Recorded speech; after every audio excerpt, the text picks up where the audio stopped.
As entidades artificiais formam a maior classe e são também, de certa forma, as mais importantes para o homem.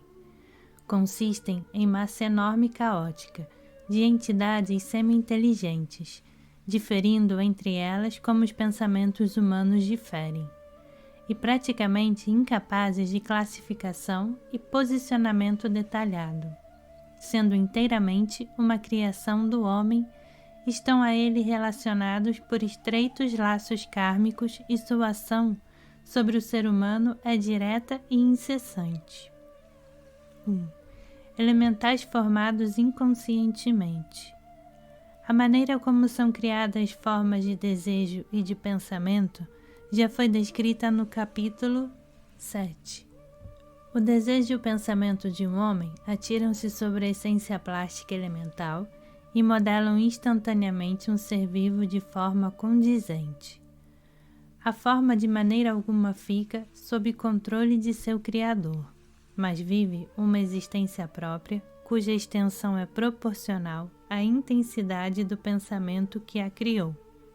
E tanto pode ser de alguns minutos como de muitos dias. Para pormenores adicionais, o estudante deve voltar ao capítulo 7. 2. Elementais formados conscientemente. Está claro que os elementais formados conscientemente por aqueles que estão agindo deliberadamente e sabem com precisão o que estão fazendo, podem ser enormemente mais poderosos do que os que são formados inconscientemente. Ocultistas tanto da escola branca como da negra usam frequentemente elementais artificiais em seu trabalho, e poucas tarefas estão fora do poder de tais criaturas quando cientificamente preparadas e dirigidas com o conhecimento e habilidade. Quem sabe como fazer isso mantém conexão com seu elemental e guia-o de forma que ele agirá praticamente como se possuísse a inteligência de seu senhor. É desnecessário repetir aqui descrições dessa classe de elementais, que já foram dadas no capítulo 7. 3. Artificiais humanos. Esta é uma classe muito peculiar, compreendendo poucos indivíduos, mas possuindo uma importância inteiramente fora de proporção com seu número, devido à sua conexão íntima com o movimento espírita. A fim de explicar sua gênese, é necessário voltar à antiga Atlântida, entre as lojas, para o estudo oculto anteriores à iniciação e formadas pelos adeptos da boa lei. Há uma que ainda observa o mesmo ritual daquele antigo mundo e ensina as mesmas línguas atlantes como línguas tão sagradas e ocultas como nos dias da Atlântida. Os mestres dessa loja não estão no nível dos adeptos, e a loja não faz parte diretamente da Irmandade dos Himalaias, embora haja alguns adeptos himalaicos que estiveram relacionados com ela em encarnações anteriores. Pelos meados do século XIX, os dirigentes daquela loja, desesperados com o materialismo crescente da Europa e da América, determinaram combatê-lo através de métodos novos e oferecer oportunidades a qualquer homem sensato para que pudesse ter provas de uma existência separada do corpo físico. Um movimento assim instalado se desenvolveu na vasta rede do espiritismo moderno, cujos aderentes se contam aos milhões.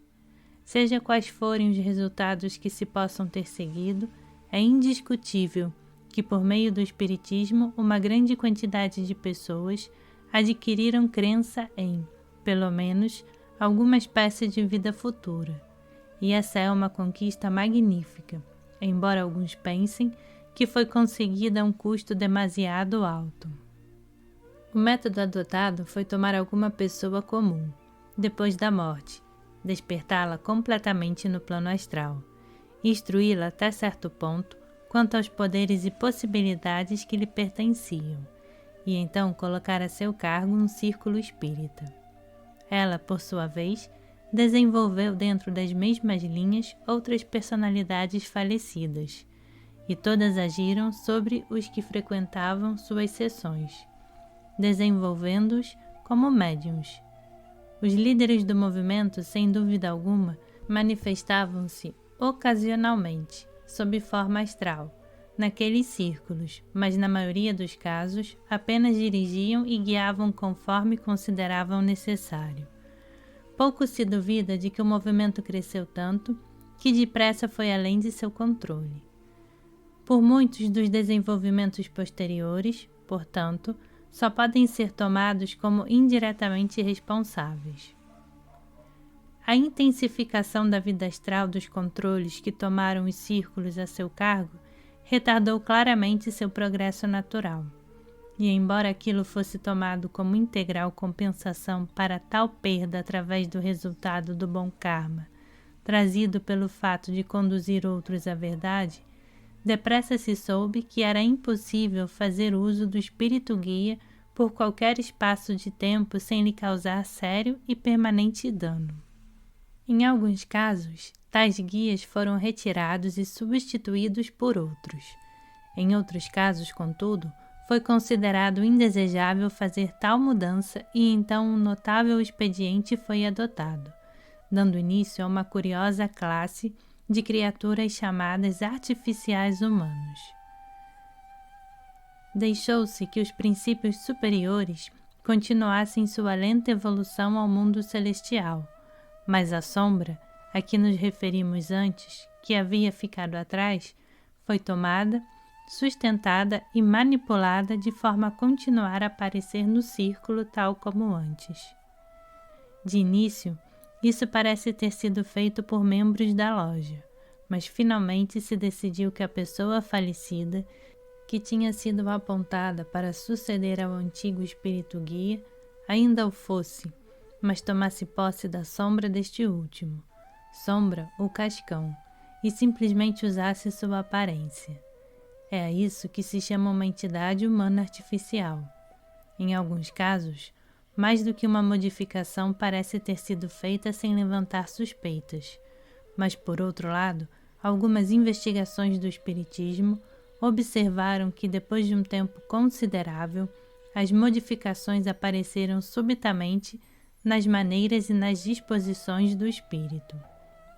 Nenhum dos membros da Irmandade do Himalaia jamais empreendeu a formação de uma entidade artificial desse tipo, embora não se pudesse interferir com ninguém que se julgasse no direito de tomar tal resolução. Além da decepção envolvida, um ponto fraco no arranjo é que outras lojas, que não são a original, podem adotar o plano, e nada poderá impedir que magos negros se supram de espíritos comunicantes, como, aliás, sabe-se, tem efeito.